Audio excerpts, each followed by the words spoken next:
Welcome back to the 9th episode of the DailyFlip podcast. I'm your host, Alex. Today, we're going to be flipping through some of the top stories, including the inflated housing market in Europe as well as America, and 2 stories about how the November elections are heating up. And of course, we will end with today's Daily Delight, a story meant to leave you feeling positive. I'm ready to take on the day. Now that's enough rambling from me. Let's get into the stories. Our first one comes today from the Washington Free Beacon. Republican Joe O'Dea thinks he has the formula to win in a blue state. Some Republican candidates are scrambling to revamp their campaign websites, updating their positions on abortion, and to get in line with the general election. Not Joe O'Dea. That's not because his staff hasn't gotten around to it or because he refuses to bow to media pressure, but because the pro-choice Colorado Republican doesn't think he has anything to run from in a year in which abortion has become a central campaign issue. O'Dea may be the most disciplined Republican running for the Senate this year. At times, his straightforward messaging borders on boring. Yet in the current Republican Party environment, that may be a winning strategy. And Colorado is turning into a glimmer of hope for the party, feeling less ebullient and about the prospects of recapturing the upper chamber. And just a starting note, I think that's a tact that a lot of Republicans are failing at, or they're just coming off as too strong. And though that really plays well with the base, it doesn't play well when it comes to getting those moderates, those people in the middle. So, though it's a boring strategy, and the Republican Party has been boring, they've been sitting doing practically nothing, or when they do something, it's very minor and they expect everybody to celebrate it in a large way. It's a very interesting strategy, and we'll see if it works out for them. Quote, if any other candidates can learn something from me, it's just stay disciplined, end quote, O'Dea told the Washington Free Beacon. Quote, stay on message and make sure we're delivering the message that's going to get us across the finish line, end quote. A survey from the Republican Attorney General's Association finds O'Dea in a statistical tie with Senator Michael Bennet in a state where President Joe Biden won by 13 points. Few, if any, other Republicans running for office in a competitive district or state are in such a good position at the beginning of September. Democrats know O'Dea's campaign is resonating with voters. In what Politico described as a, quote, panic, Democratic organizations spent millions of dollars in a desperate attempt to boost O'Dea's former primary opponent, the state representative Ron Hanks, who boasted on the campaign trail that he was, quote, 100% pro-life, end quote, and rallied at the Capitol on January 6th in the final weeks of the race. So another interesting thing to take away here, and I won't get too lost in my own thoughts, we'll get through this story, but it's interesting to see these kind of political maneuvers from the left. They think that certain candidates are more beatable, so they're putting funding behind them. And as we'll learn here in a second, it actually backfired. So I think this political miscalculation that they had over the last year, which is if we throw all our money behind, or at least some of our money behind really pro-Donald Trump Republicans, then it will benefit us long term. It was a bold political strategy, and we'll see if it works out here in November. But, as this article elaborates, it didn't necessarily work here in Colorado. O'Dea's message of shutting down immigration, banning radical sex ed in schools, and cutting spending does not differ much from the rest of the Republican Party field nationwide, except on single-issue abortion. O'Dea is pro-choice. He supports restrictions on abortion after 20 weeks, a practice embraced by many European countries. The Democratic effort to nominate Hanks may backfire in the general election, as voters were inundated in the race's early days with ads describing O'Dea as a moderate disloyal to former President Donald Trump. With Odia as a nominee, the race has shifted from, quote, likely Democrat to lean Democrat, according to the Cook Political Report. At a candidate forum in Littleton last month, arch conservatives sporting Trump shirts and, quote, let's go Brandon signs appeared relatively unconcerned with those views. Their focus instead was on critical race theory, illegal immigration, and a stream of fentanyl flowing over the southern border. One woman who identified as Catholic accused Odia during a question and answer session of being no different than Bennett on the issue of abortion. The audience was silent, and a few rolled their eyes and shook their heads. Quote, I'm Catholic. I have my own faith. I really think my critics on abortion need to do the research, end quote. Odia told the woman, quote, Michael Bennett has come out and said he supports late-term abortion up to and including in the birth canal. I think that's outrageous. I think that we need some balance. I've stated very early during the primary my stance on this, and I've been for a mother's rights, end quote. There's a long-standing conviction among political operatives in Colorado that moderating on abortion could be the key to success for the Republican Party.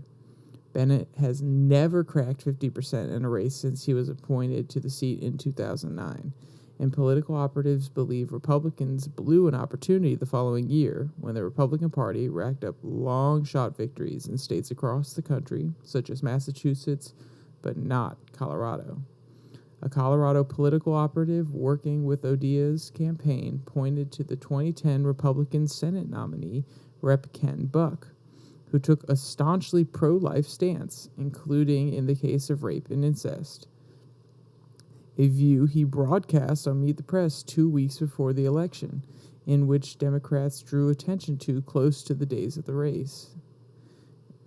Bennett then won with 48% of the vote, despite Buck leading by an average of 3 points in the polls just before the election. So this is something that both sides need to do. They need to look back, not focus on current issues, but they need to look at the track record of those issues in their states. This is a great guide, and whoever this political analyst is, he doesn't mention their name, but whoever this political analyst is, they did the basics. They said what issues caused us to lose in the past, and where should we position ourselves? Or, if not, where should we position ourselves? Because you don't want to move, you don't want to change your values, but how do you message that? How do you get that message, your position, across to people so that they'll vote for you? And the reason I think this is so important is because it lends itself to actually caring about what the voter wants. It's not about, oh, I'm part of this party, so I will follow the line, I will toe the line, and I will be a mainstay Republican. No. It's, what do my voters want from me? How can I best serve them? And this is a tact that could definitely be taken across the country by both sides of the aisle. It is also possible that Buck misread his own party's electorate. Just 56% of Colorado Republicans polled in February before the Supreme Court overruled Roe v. Wade disagreed with the statement that, quote, all Colorado women should have access to abortion, end quote. An overwhelming majority of voters in the state, including a critical Republican voting constituency, whites without a college degree, agreed. Voters in Pueblo, Colorado, which sits in a rural district represented by Rep. Lauren Boebert, were not animated by the abortion issue.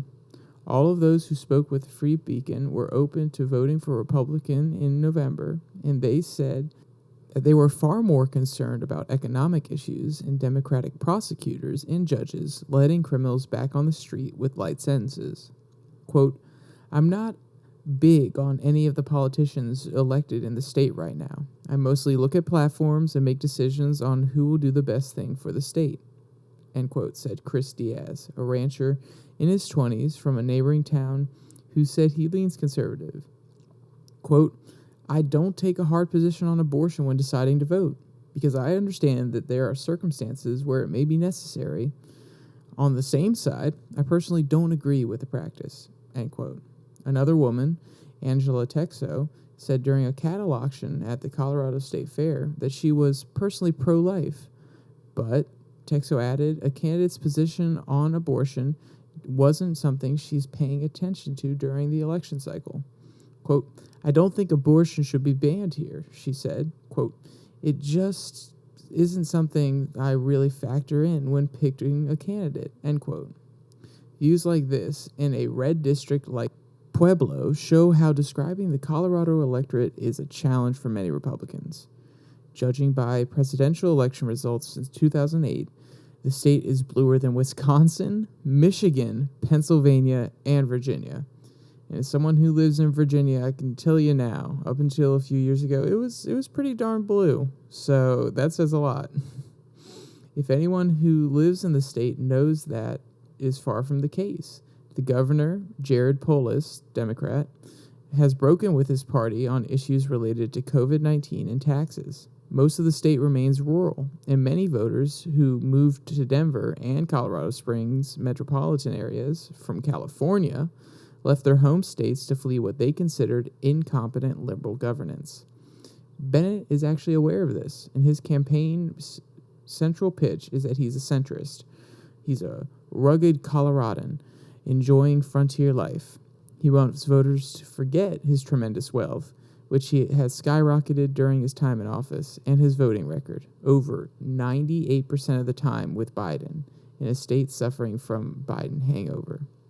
It is here, on the question of authenticity, where Odea may have the biggest advantage over his opponent. The adopted son of a police officer, Odea's first job was as a union carpenter before he landed at Colorado State University on a scholarship, and then he dropped out to start his own construction company. Bennett was born in New Delhi, India, to the lifelong Democratic operative Douglas Bennett. He grew up in Washington, D.C., and attended the exclusive St. Almond's School before graduating from Wesleyan University and Yale Law School. After law school, Bennett worked for the Ohio Governor Richard Kelsey, a former colleague of his father. He later served in the Clinton administration after cashing out as a manager directing at Ann Schultz Investment Company. His net worth is estimated to be in the tens of millions. The, quote, privileged background, and that's me adding that in there, not them, Odea says he has ended up costing Colorado. Bennett hasn't cut the same figure as moderate Democrats such as Christian Sinema or Joe Manchin, or managed to extract concessions from the White House and party leadership on major legislation. Quote, Bennett should have made his Senate vote count for Colorado, end quote, Odea told the Free Beacon. Quote, he wants and asks Joe Biden which votes he should take, and then rubber stamps the agenda. And that's a problem, and that's why I'm going to get elected here, end quote. Unlike candidates who have failed Republican hopes in the past, there's unfortunately an entire Wikipedia page dedicated to, quote, rape and pregnancy statements controversies in the 2012 United States elections, end quote. Odea has avoided cringe-inducing sound bites. He speaks in plain English. Quote, we got fentanyl killing our kids, and, quote, we need to complete the wall, are the sorts of things you'll hear Odea tell voters on the campaign trail. Odea's remarks don't cause voters to raise their eyebrows in confusion at references to buzzwords or ideological concepts found on Twitter or niche policy journals. As the Mitch McConnell-aligned Senate Leadership Fund pulls spending from Arizona over concerns that the Republican nominee is not electable, there are rising hopes among Colorado Republicans that national groups could bring spending big for Odea. For now, the Odea campaign is focused on retail politics. Quote, we've built a huge coalition across the state. We've got Trump Republicans, we've got GOP Republicans, we've got the unaffiliated, and we've got some really disenchanted Democrats that are mad at their party for all of these politics, Odea said in Littletown. Quote, I want to do what's right for Colorado. And what is encouraging about this, in my mind, is a candidate who is leaning one way. You know he's conservative on a lot of issues, but he's willing to come to the middle maybe for personal reasons, maybe for political reasons, but either way, he's willing to come to the middle and say, what can I do for Colorado? What can I do for people that I may disagree with? And also, what can I do for the people that are disenchanted by that other party that hasn't served them? He sounds like a man of the people, and I would probably put him more in the populist category, which is something that we're seeing across the United States. Whether you like it or not, Trump was a populist candidate. Now, some of his positions are a little far out there for some people, but he was a populist candidate. He spoke to the working man. And it sounds like Odea is trying to do the exact same thing, but tailored towards Colorado. So I can't wait to see where this populist wave takes us in the next few years. But we'll just have to see. We'll have to watch it pan out. I think it's encouraging. All right, so now the other story that's talking about how this November election is heating up. Biden predicts a really difficult 2 years if Democrats lose the midterms. President Biden on Monday acknowledged, quote, a really difficult 2 years, end quote, if Democrats lose control of Congress in November midterms elections. Biden said at the Democratic National Committee fundraising event in Boston that he would spend a lot more time, quote, in the veto because he would have difficulty getting, quote, anything done legislatively if Republicans take over. Quote, we need to control the House and the Senate to win the race up and down the ticket, end quote. Biden said, according to a pool of reporters, quote, if we lose the House or lose the Senate, it's going to be really difficult 2 years. I'll be spending more time in the veto, being unable to get anything done, end quote. Biden, however, also said that he was optimistic about the country and noted that he believes young people, 18 to 30, are, quote, the single most engaged generation, end quote. So 2 things here. One, he doesn't necessarily offer a reason yet. And when he does, when this article points out what his reasoning is, it doesn't quote him as saying it, so he may have been very general about it. But when you make a statement like that, we need to win the House and the Senate, I get in the political sense, just to keep my opposition out. But when you make a statement like that and you're trying to relate to people and you're trying to compel them to your side and make them want to vote for you and feel like they need to vote for you, which is what he's making it sound like, you have to give them a reason. You cannot just say, if I can't get anything done if we lose. Okay, great. But tell me what you want to get done if you win. Because if you do win and then you're starting to get things done, I want to know what that agenda is going to be. And I think it's left out on purpose because some people may not like the Democrats' agenda. But that's just something I noticed, and I think it's interesting. The other part that I really like here and kind of want to talk about is that he's saying that people 18 to 30 are the single most engaged generation. I think he's not necessarily right, mainly because a lot of people in my generation do not necessarily care about politics as much. But the ones that do are engaged in the way that I don't think he would enjoy. A lot of people I've talked to, not saying they're Democrat or Republican, but they are definitely not satisfied with the current system. They're definitely disillusioned with the American system, whether they're progressive or they're on the conservative side. There seems to be a lot more dislike for the current way of doing politics in this generation, which does lead to them being more engaged. He's not wrong. But I don't think it's going to cut well for him. And that's why I think the populist point from the last article is going to be very interesting with this upcoming generation. Quote, I'm genuinely more optimistic about the prospects for America, not because I'm president, because of the nature of where we are as a country, he said. He noted the midterm elections would be less than 2 months away, again, marking the urgency of the issues that are on the line, such as right to privacy, school safety for kids, and the climate. So they say that, and then their next line is, quote, it's about democracy itself, he said. So they don't provide quotes for any of his other policy positions, but then they do provide a quote when he's using the most inflammatory language, which is about democracy itself. That is extremely inflammatory. Does that mean he's wrong? I don't know. I can't see the future. I don't know if certain people get elected in or other people don't get elected in, is the democracy going to be over? I think it's hyperbolic. I don't see it happening. But, he can use whatever language he likes to rile up his base.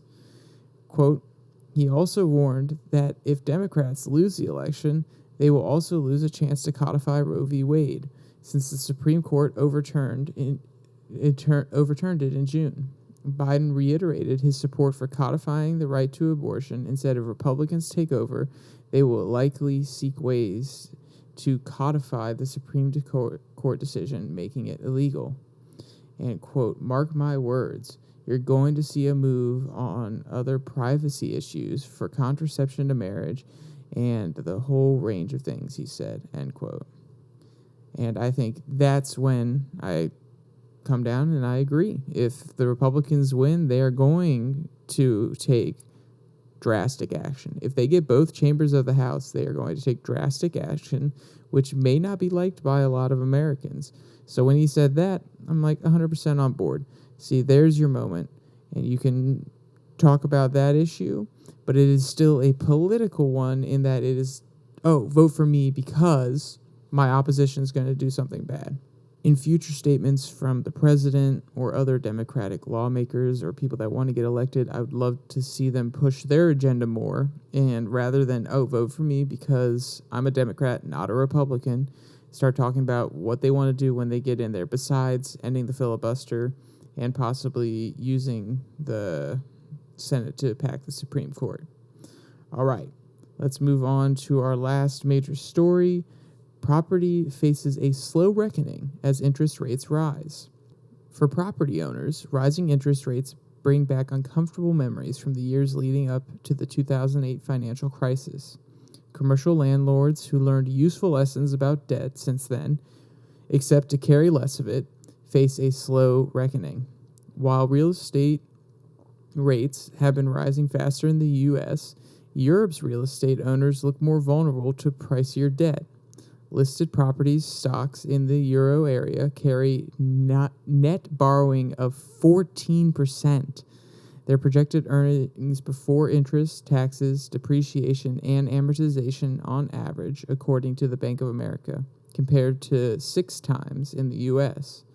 For the first time since 2009, borrowing costs for the Euro area property industry are now higher than the return many investment-grade assets can earn.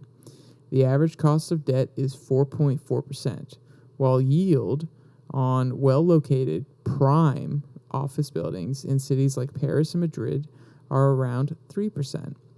Some hot types of properties, such as e-commerce warehouse, also now cost more to fund than they yield, though rents are rising fast. This historic shift is likely to be cemented by the week's 7.5% increase in interest rates by the European Central Bank. Today's high debt levels may not be as risky as during the financial crisis. Property owners have become less reliant on bank loans, which tend to be relatively short maturities, and have been issuing long-dated corporate bonds instead. Between 2001 and 2009, European real estate firms issued 3.8 billion euros of bonds on a yearly average, data from UBS shows. Since then, yearly issuance has more than tripled, and the average maturity of property debt is around 6.5 years.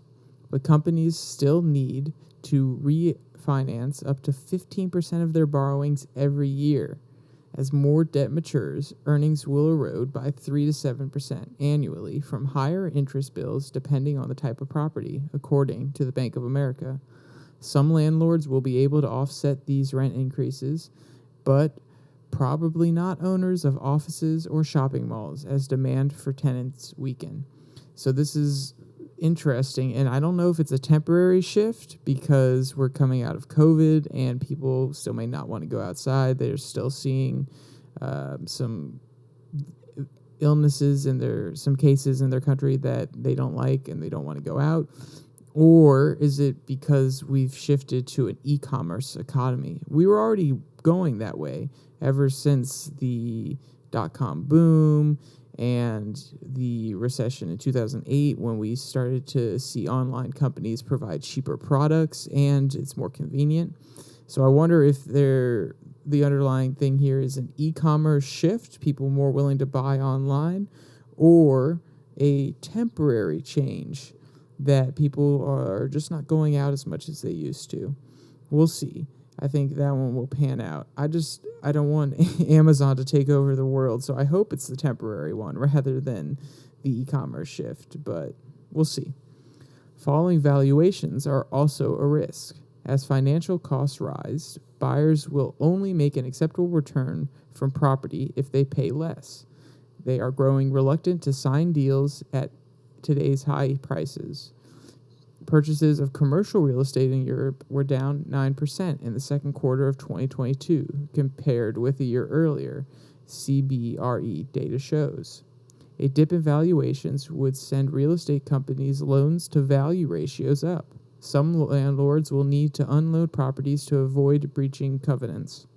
Two of Europe's most indebted real estate companies, German residential landlord Viona and shopping mall operator Ubinal Ronamico Westfield, already have plans to sell buildings worth billions of euros to patch their balance sheets. As selling means losing the cash these assets generate, one risk for investors of property stocks is that lower income leads to dividend cuts. Some European office real estate investment trusts are already paying out more in dividends than they generate in funds from operations, adjusted for capital expenditure. If the last period of rising interest rates ends up shaking the very foundations of the property market, the current one may chip away at it bit by bit. So yeah, I think it's an interesting comparison to 2008. I think a lot of companies learned their lesson in 2008, but they may have restructured in a way that they kind of look like Evergrande in China, which is they are constantly betting on their future. If you're taking out long-term bonds, you're betting on your future that in 3 years you'll be able to pay back that bond. So basically, you're not taking out a loan because, like they said, the maturity time for those is shorter. But you're betting on your future, so you have to make revenue in order to pay back the bonds, and then you issue more bonds so that you can buy more real estate, so you can have a larger portfolio, and then make returns from it, and then pay back the bonds. So it's kind of a loop, and they can kind of get caught, and it can be a little bit dangerous. So we'll see how this pans out. Bonds are safer than loans because, for the most part, unless you have a type of bond that the people you issue it to can come back and say, oh, I need the yield on the bond right now, I'll take the lower interest rate.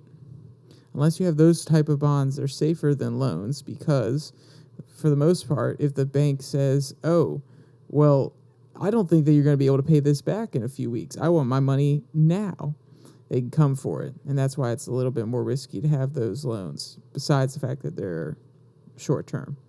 But it sounds like Europe is a little worse off than America, so there's nothing to worry about. I did think it was interesting that listed property stocks in the euro area carry a net borrowing of 14 times their projected earnings. That's really high. In America, it's about 6 times their projected earnings. So we learned a little bit from the 2008 financial crisis, it sounds like. But we are not necessarily out of the hot water yet. So we'll see how this all pans out here in the next year or so with a slow rise of interest rates because the Fed's trying to tackle this inflation. All right, so we got through the serious stuff. Now we come to the Daily Delight. From the Daily Mail. A furry good life. The Queen consorts rescue Jack Russell's Beth and Bluebell will join her and Charles in Buckingham Palace, following in the paw prints of Her Majesty's corgis.